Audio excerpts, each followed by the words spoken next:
நீ புத்திசாலியா இல்ல முட்டாளா? பாக்குறதுக்கு முட்டாள் மாதிரி இருந்துகிட்டு புத்திசாலித்தனமான காரியங்களை செய்தவன்.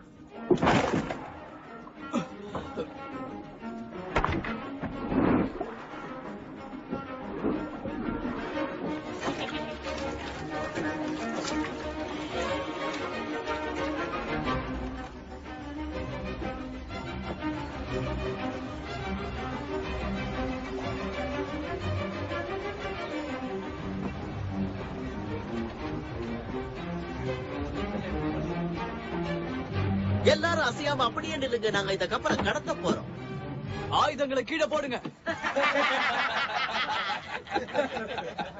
இந்த கப்பலை 2 ஆளுங்களால ஓட்ட முடியாது. கொஞ்சம்